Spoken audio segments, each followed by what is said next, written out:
Hello and welcome once again to the Chintan Chats.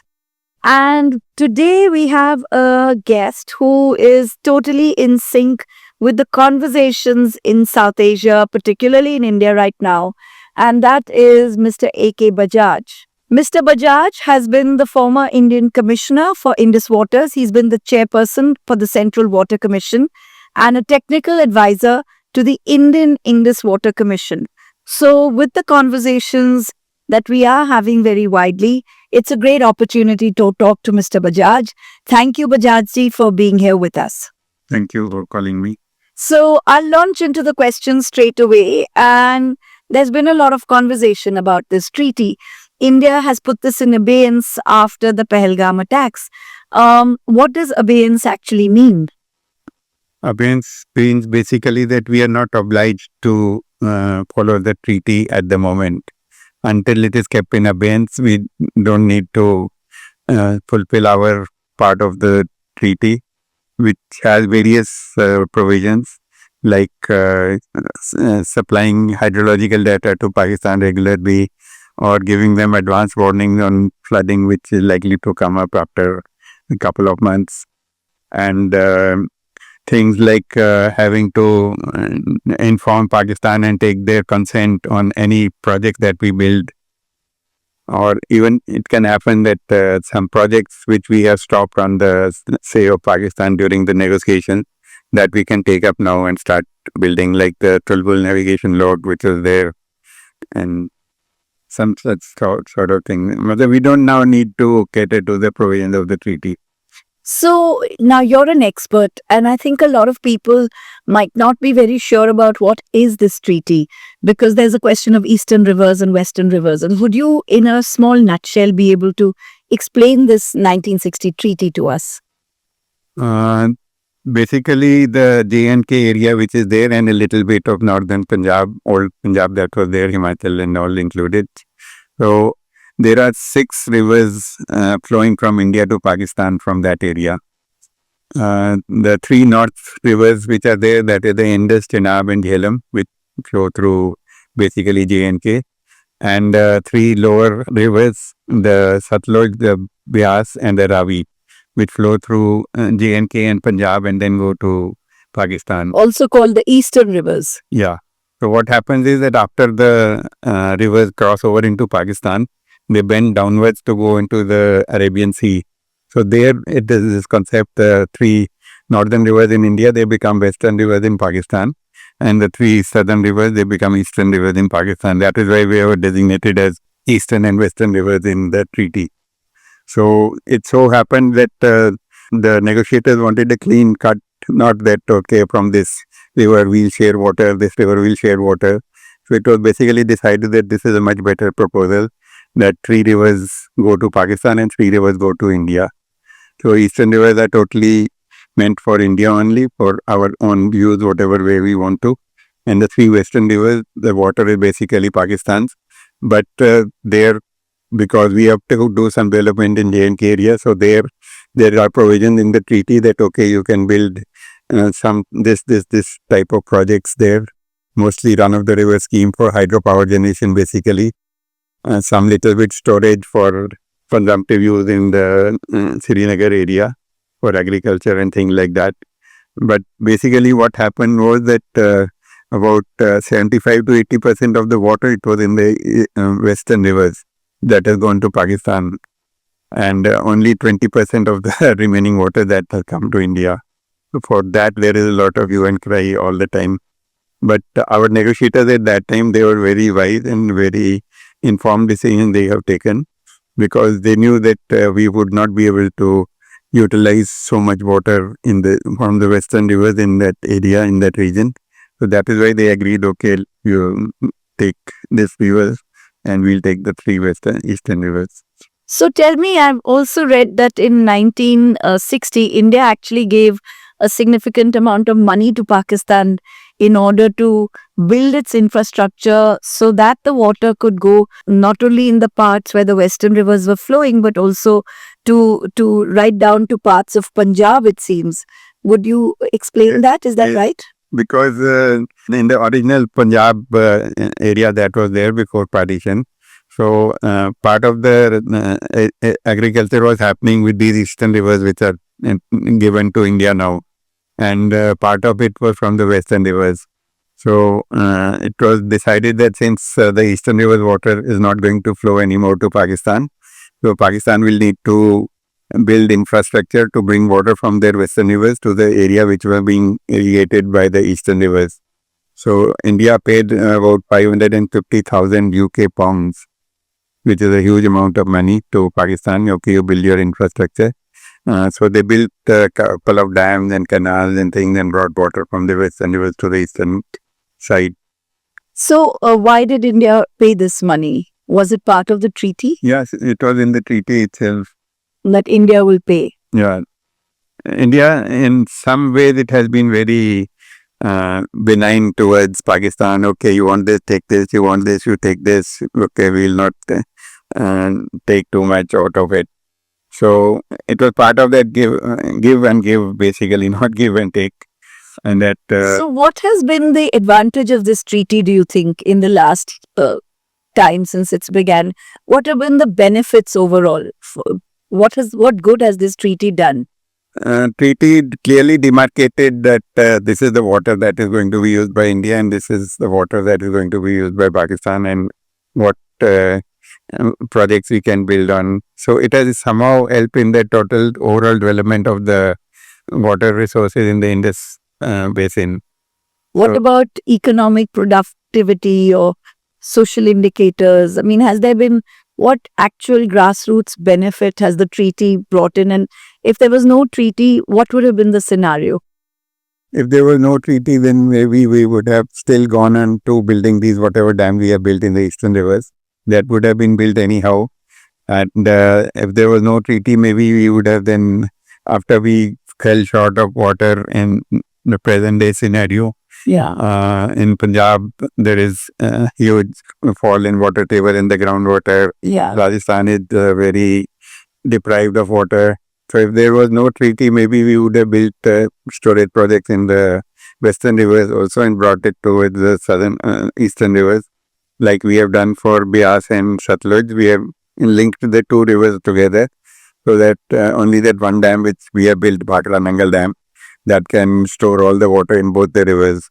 So that way we could have linked the rivers from the western side to the Indian side and taken it to the areas where water is needed. So that was one of the points. But basically it was a peace building measure, as you say, social, economic. What are the benefits?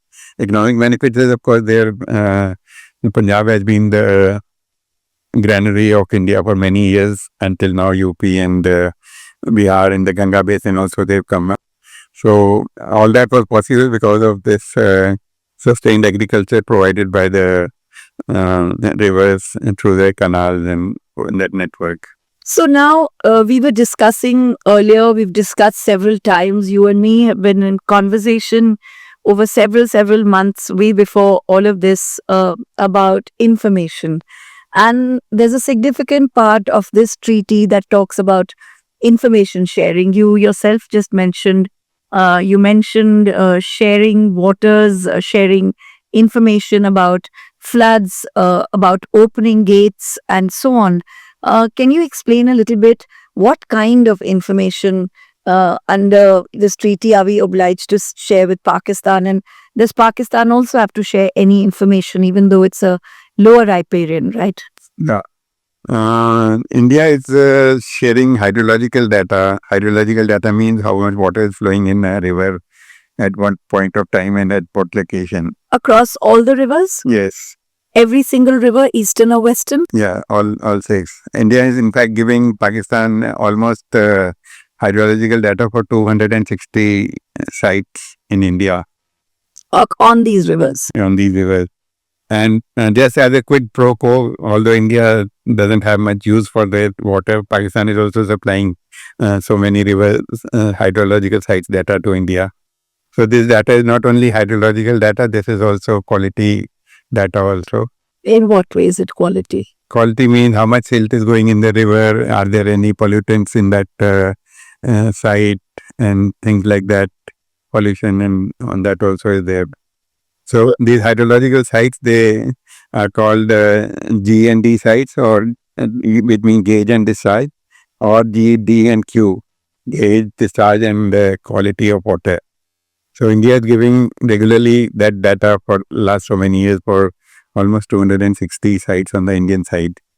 Aside from that, during the monsoon season, or when there is excess flow in these rivers, we also give Pakistan advance warnings for huge floods that are coming in the river, so that Pakistan gets an advance time of about 12 hours or so to take measures on the ground that, okay, this is much flood is coming and this is expected to flood so much area in the Pakistan region.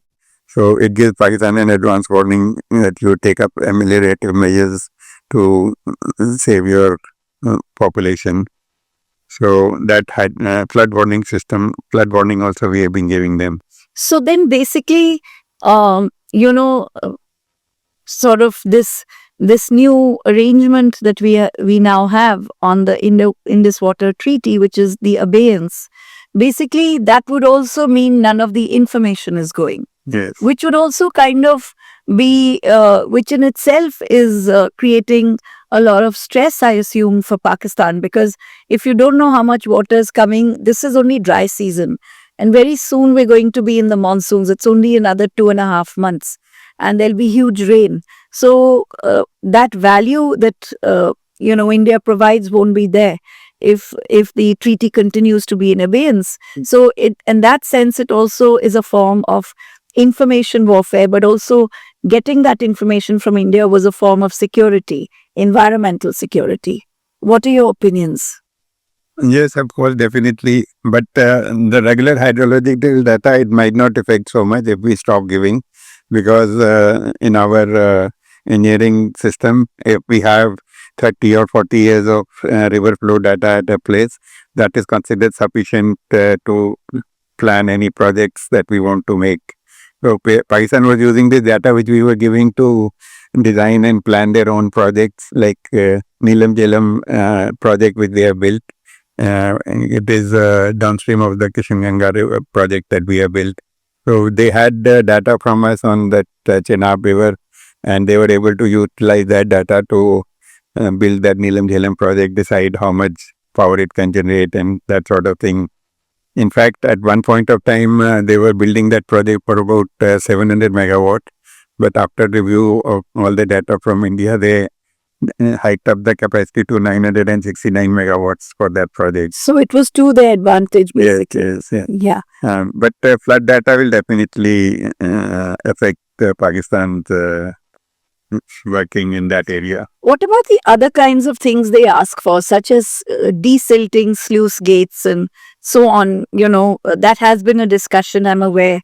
Can you throw a little light on this whole desilting by India matter? Desilting is basically because if you build a project, dam you build, the water keeps coming and accumulating over 5, 6 months, 7 months, 8 months in a year.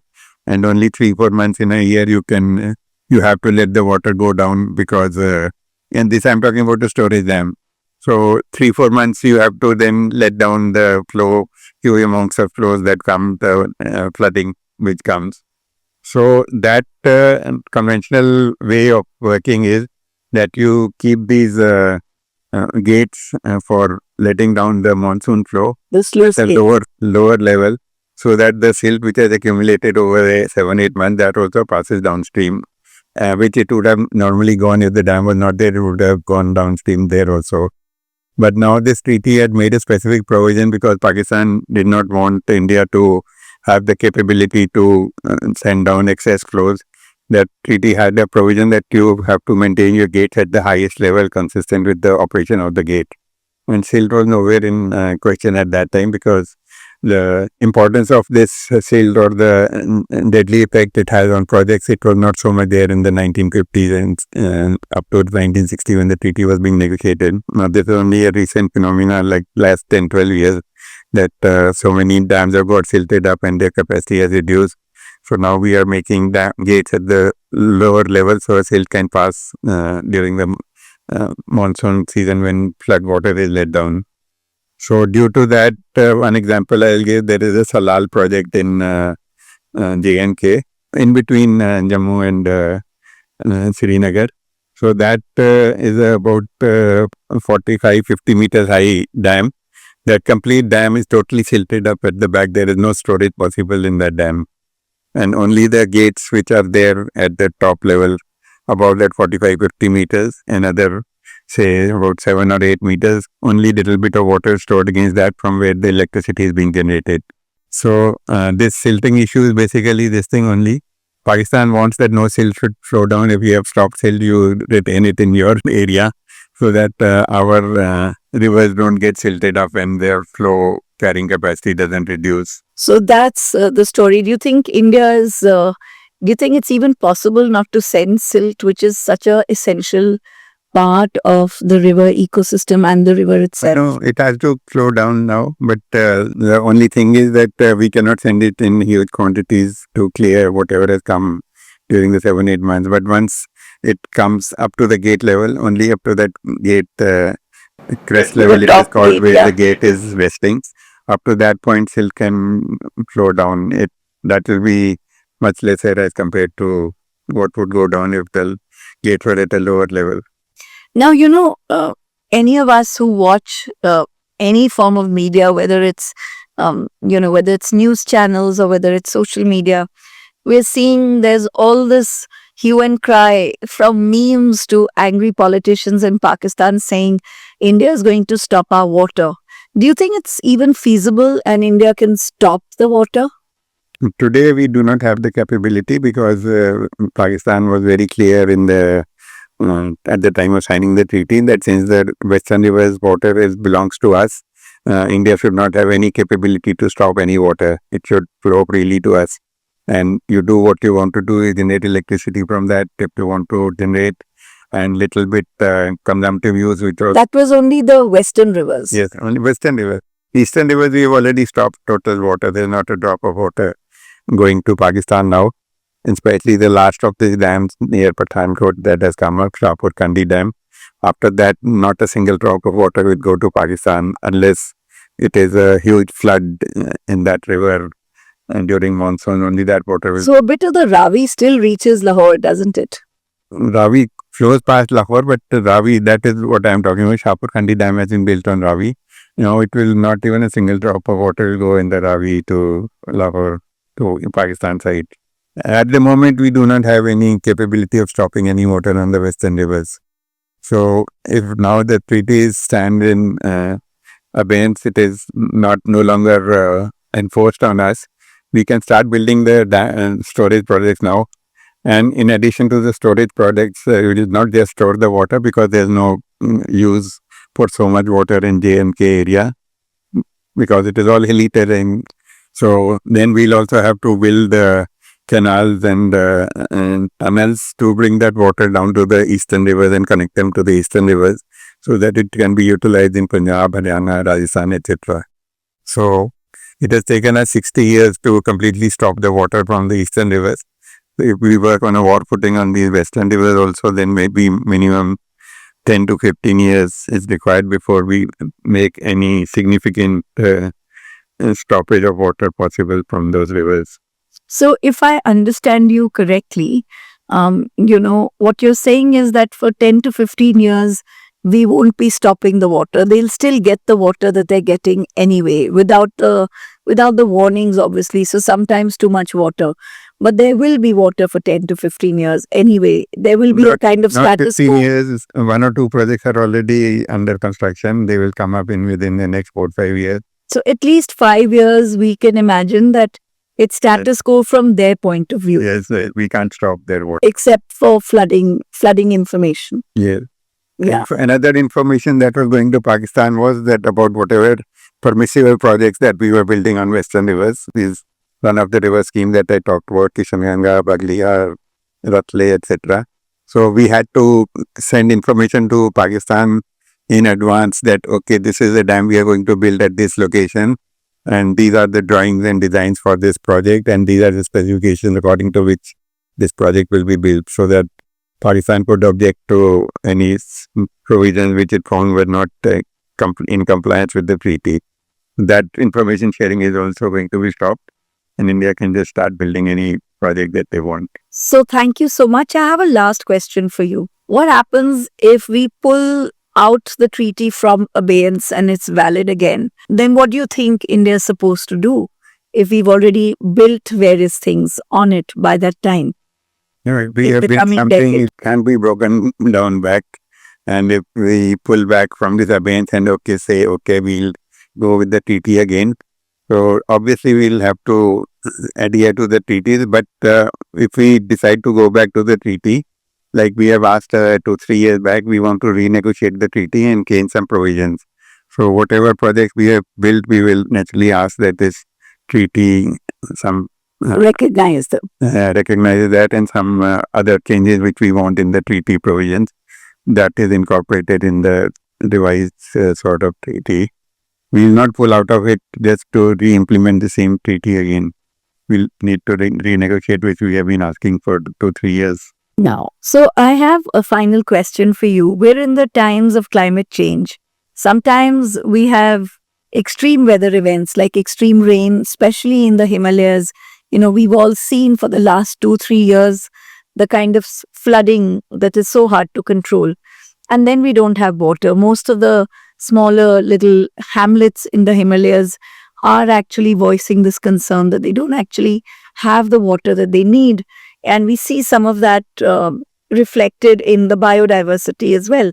So if we were to renegotiate the Indus Water Treaties, keeping in mind this environmental issue, what would you imagine should be essential new provisions? Actually, this is one point which I have been thinking ever since this climate change thing and this happened, that Pakistan is being short-sighted by not letting India build any storage dams. If we have storage dams, we can control the amount of water. During the flood, we can keep it in the dam, and for the rest of the year, when there is very little water, we can let down water gradually so that people downstream get their regular supply of water. So storage dams are very essential for any river. And at the higher first level, we always build this, like in Teesta, we are doing first level, highest level, we build a storage dam, and all the downstream projects which are built, they then get regulated water from that. So storage dams will be definitely required in this Western river system to ameliorate or mitigate or whatever you call, adapt to the climate change thing. Yeah, because as glaciers melt and you have freak weather events. Yes. And extreme right now, the glaciers are in fact acting as storage dams for these rivers in the Himalayas, because during the winters they store that snow, and during the summers let the snow melt go down gradually. They're sort of acting as a storage dam. Yeah, absolutely. So I think we will close this conversation now. Thank you so much for all your insights and for helping us understand what the abeyance actually means in terms of water, which is one of our most valuable resources on the planet. Thank you for your knowledge. Thank you for your time. Thank you for sparing time to talk to me. Thank you.